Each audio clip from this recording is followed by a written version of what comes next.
Hello Internet, welcome really to another video of me, and this time another bike.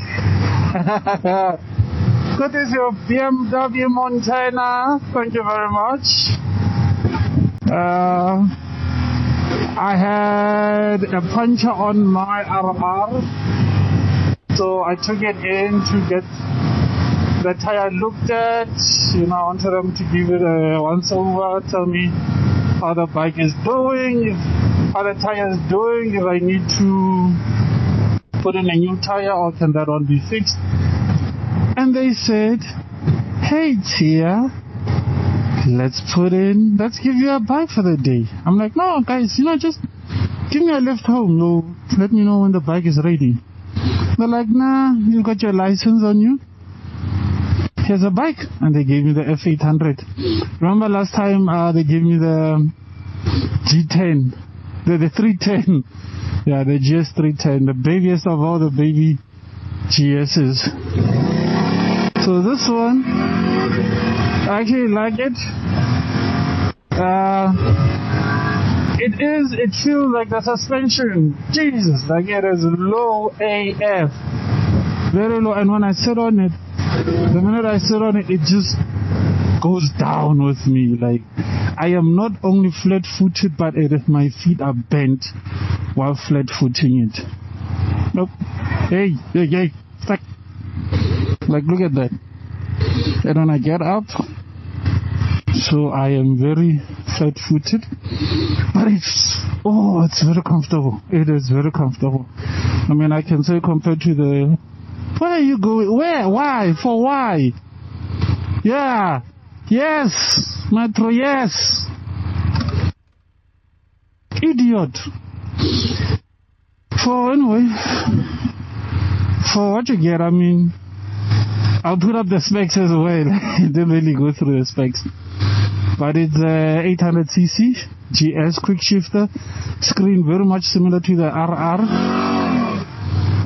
just the graphics, but it does look and feel like the RR. It's got traction control, although on and off, it's not a DCT like on the RR that you can control. It's got cruise control, doesn't have that hill start assist that you get with the RR. But I'm not sure of the RR that we can do whatever we want, no plate, no case. So we're gonna drive safely here, and you see our petrol is low. I am on dynamic mode. I actually prefer dynamic mode if it's not my bike. But the quick shifter, look at that.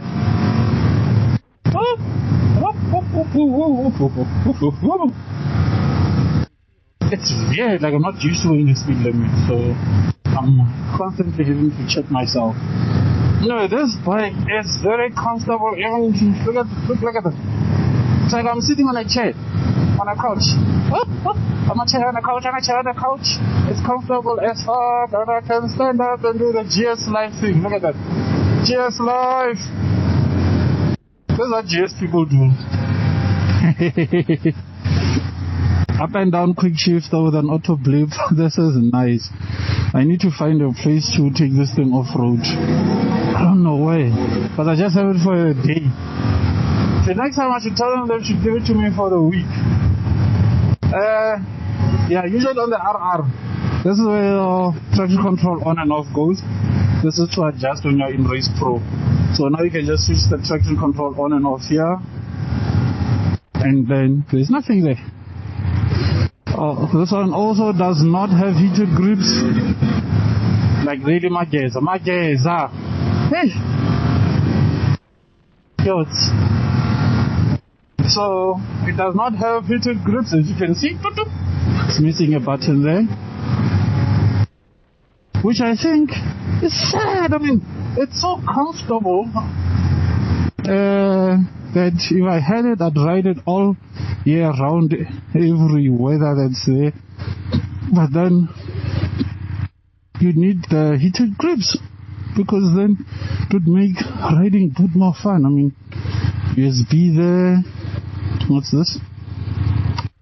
Whatever that is. I think a taller screen would also be needed. The ride modes, that's what I found fun. Look at this. I'm on dynamic. It has enduro, rain, road. The road is much smoother though on the quick shift than on the dynamic. The dynamic, it's very choppy, the quick shift. I'll play around with what happened here. Menu, let's go back. Navigation, media, these are off because the app is not, the phone is not connected. Usually it'll switch off the settings when you're moving for safety reasons. You see? Let's see, vehicle settings, connections. Yeah, I think it's basically everything you get on the RR. The riding mode. Just have 4, there's no race pro riding mods that you get in the way you get it in a RR. So just these 4 and then you play around with them. I'm not gonna mess around with those settings. Like I do in my RR, I prefer like just race mode. That's it. If I wanna do anything crazy, that's when you go into race pro and start fidgeting with it. But so far I've enjoyed it. Bouncy.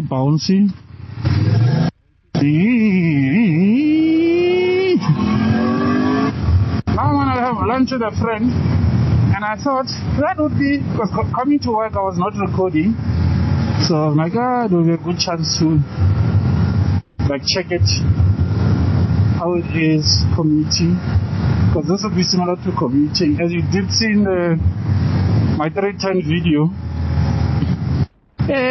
Where is your indicator? On the 3DG, the 310 video, you see that it's got an arrow to show me when it's time to change. Whoa.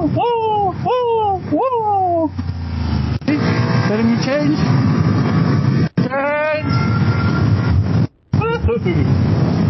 No. There's a thing I can play with. I mean, it's better than the 310. Also light, easy to maneuver, ride around, but slightly more tech than the 310, which makes me wonder, would this be considered a beginner bike? I mean, it's not your 1250s or 1200s, and yes, it's an 800cc, but it's not like your, what's this, super bike, like an inline 4. I think it's a single or dual 2-cylinder, I'll check. So, got told yes for the takeoff going up and down mountains, but then it's not going to be going extremely fast, like, you're running away from the devil. Like with super bikes, I usually like tell people a 600 will give you goods. You can learn on a 600 if you I look goods. If you want a super bike, you can start on a 600. It is good, and then you'll progress from there. So if you are more adventure bikes, I think an 800 would be okay. I've seen some security companies actually use them with that top box in the back, lights and everything. And I mean, you can see, this thing does have go. In the morning I was able to push it up to 186 with your top end run on my way home. So it's not a bad bike at all. It's actually vote for it. I vouch for it. It doesn't feel like a small bike at all, and at the same time it doesn't feel like a very big bike.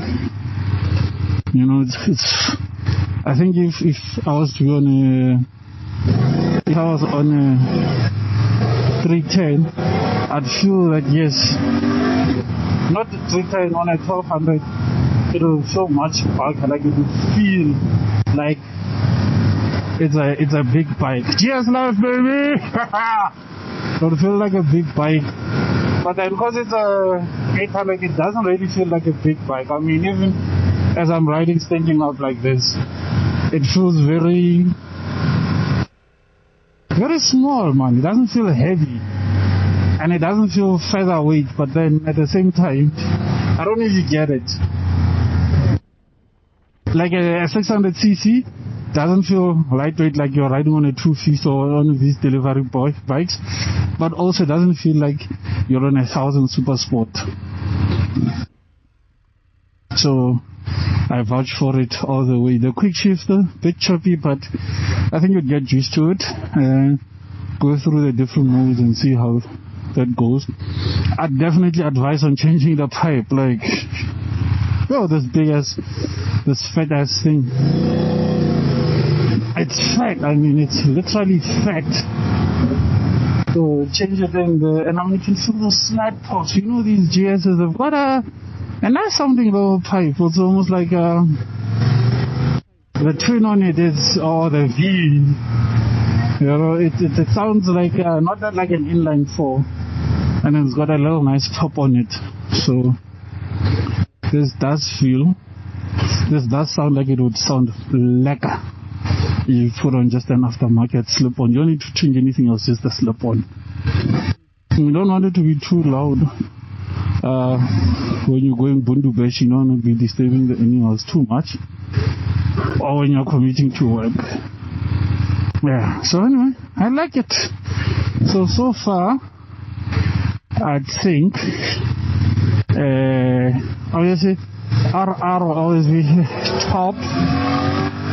I think the GS, definitely just a beginner bike, nothing beyond that. We'll see you guys when I am heading home. Hello again. Yeah, I had lunch, topped up a bit. Now it's time to do the top end run that I was planning. You know, all bikes that I push, I need to at least see its top end. In the morning, well, this one was able to go 180. So that goes to show that at least it's a bike that you can take every day when you have to go on the highway. It will not underperform. I don't know, but I feel like maybe it's the whole naked position thing, but the leaning is nice, man. Oh, there's something I saw here. I've been interested in monitoring the tire pressure because I've got punctures, which is what led me to having this bike. But you can see, it shows you two tire settings. If you are alone, you go 2.2 by in front. If you are with a passenger, 2.5. At the back, if you are alone, 2.5. If you are with a passenger, 2.9. This is actually interesting, because for the RR, it doesn't show you that. And most people would say maybe lower pressure for when you're riding with a passenger, but it actually shows here that you need a higher pressure. And on the RR, the spec on the rear is 2.9. They'll understand GS to GS. It is windy. The GoPro footage. This will be a test for the windstorm I have on. Wow, there you go. It's bad. At least the mic is in the helmet, so you guys hear my voice. See? Not easy. There's a bit of traffic now. I don't think I'll be able to push it. But I mean, if a bike can go 180 on the highway, that's all you need, man, really. I mean, you saw when I was going to Mbombela, I was cruising on like 165, 160. I Unless you're rushing to get somewhere because there's a serious emergency. I don't think you'll need more than that. Much of the time, I was on a CBR 1000, the COM7, and I unfortunately had a problem with the fuel pump, which I was not aware of because I was using it short runs on the highway and like commuting with it before then. Then when you got onto the highway to do a long stretch, it was actually, really, come on. It was struggling to go above 180, and that's when a friend of mine on a 600 left me behind, and now I've got a little score to settle with him. I'm like, hey, we need to organize a long run before he upgrades from his 600 to 1,000, so that I can be the one that leaves him behind. Oh shit. Okay.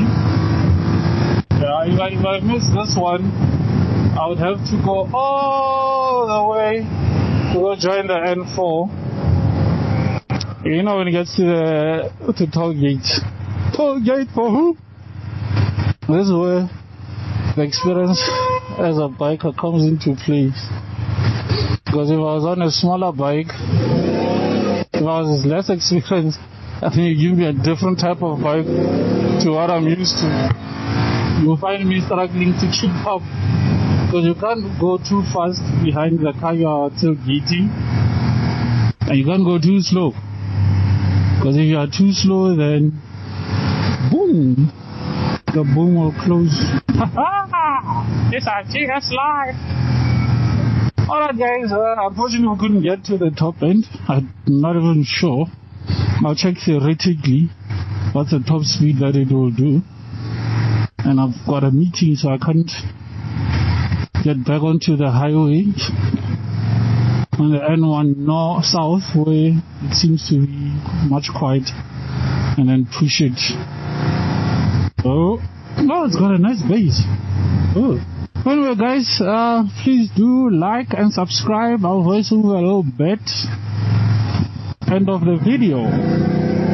Like and share, help us get to 1,000, please guys, please. Oh, you know, once this thing starts paying for itself, we can invest more money into equipment and getting other bikes to ride. So go ahead and do the right thing.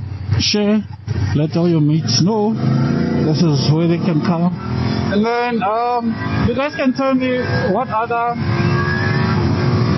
BMW bikes you would like to see me review, and I'll just go to my local BMW Montana and ask them to give me that bike, and then I can review it for you guys.